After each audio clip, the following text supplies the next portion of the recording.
Jon Stewart, thank you for coming in. I know you're under the weather. It's nice of you to come in. I have the bubons, but I'm happy to be here. I'm here to take me medicine. You are here at the 24-hour political pundit perpetual panic conflictinator. Yeah. Conflictinator, by the way, is a reference to Phineas and Ferb, the cartoon. Oh. The evil Doofenshmirtz, Dr. Doofenshmirtz. My kids watch it. Everything he makes is an inator. My conflictinator. So that's... You don't do all that many interviews. I think I've read every one that you've done in the past couple of years because I tend to over-prepare. Why did you want to talk to me? Why did you want to do this? After the rally, you know, whenever you go out there, whatever you put out, you can only control your intention. You can't control its perception or how people receive it, and you can control your execution. So when people are perceiving it as something, people that I respect are perceiving it as something that we didn't perceive it as, sort of either two or three things. One is we were inartful in the way that we conceived it and presented it. Our intention was wrong or off, not clear, or it's being misperceived. So I guess there's probably a fourth. I don't know what that would be. On the issue of the perception of the rally in media, Bill Maher's criticism of it was this. He said, when Jon announced his rally, he said that the national conversation is dominated by people on the right who believe Obama is a socialist and people on the left who believe 9/11 was an inside job. But I can't name any Democratic leaders who think 9/11 was an inside job. Right. Republican leaders who think Obama is a socialist. It's all of them. Yeah, I mean, that's a paraphrase of what we said. Again, that's probably inartful. We didn't say 9/11 was an inside job. What we said was these are Marxists on the left, and that Bush went to war in Iraq. And I can't even remember exactly Bush is what it Hitler was. and Obama's Hitler. No, it was something, but it was more about that 9/11 was a chance for Halliburton to get their hands on oil contracts. And so it's, again, I take his point. It's a fair point, but that's not exactly what we said, and it's certainly not, I think, that's not the seminal thrust of what we were saying. Again, the intention was not to say that that's people on the left and that's people on the right. The intention is to say that we've all bought into that the conflict in this country is left and right.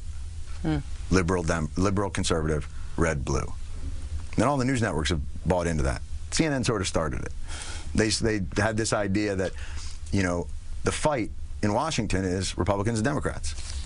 So why don't we isolate that, and we'll stand back here, and that's, you know, Democrats and Republicans will go at it. Red and blue staters will go at it. And what it does is it amplifies a division that I actually don't think is the right fight. But if what you're asking me is, do I believe that? What he's saying, that's what I believe? No. But what I do believe is both sides have their way of shutting down debate. And the news networks have allowed these two sides to become the fight in the country. And I think the fight in the country is corruption versus not corruption. Extremists versus regular. Do you understand what I'm saying? Yeah, but what's the lefty way of shutting down? Well, I mean, Okay, yeah. You've said Bush is a war criminal. Now, that may be technically true. In my world, war criminal is Pol Pot or the Nuremberg trials. Or Harry It's not Truman, saying but then you took that back. Yeah. And I did for good reason, because I don't think he was. And I think that, you know, again, we have to define our terms. But I think that's such an incendiary charge that when you put it into conversation as, well, technically he is, that may be right, but it feels like a conversation stopper, not a conversation starter. The complaint was, in the clip reel, we had a woman shouting as an example of dialogue that we were talking about not being helpful. A woman at a meeting shouting Bush is a war criminal. That's really where that came from, not from saying it in normal conversation. Right. We were talking about tone there, not content necessarily. We were talking about standing up in the middle of a meeting and just shouting that. Right. My problem is it's become tribal. And if you have 24-hour networks that focus, their job is to highlight the conflict between two sides where I don't think that's the main conflict in our society. That was the point of the rally, was to deflate that idea that that's a real conflict, red and blue, Democrat, Republican. But I feel like there's a bigger difference between people with kids and people who don't have kids than red state, blue state. But I guess the way I follow your logic and I believe what you're saying up until a point. And the I'm point, glad somebody's following. No, I do follow your logic. But it's, I mean, the people interrupting meetings and interrupting rallies are direct action activists who are doing stuff to be purposely disruptive and a pain in order to sort of throw a wrench in the works. Right. And then on the other side, so you're saying that it's really nothing. Well, it's not that it's nothing. It's just not being done with the same level of authority as it is on the right. Like the Second Amendment remedies thing. That's people running for Senate. But how did you handle town hall meetings when Tea Partiers interrupted the town hall meetings? With the same level of dismissiveness? Or did you handle it with the sense that, what's going on here, these angry people? Who are these angry people? Well, my coverage of that was about it being organized. Okay. Yeah. But again, that is, your coverage of it was to delegitimize it.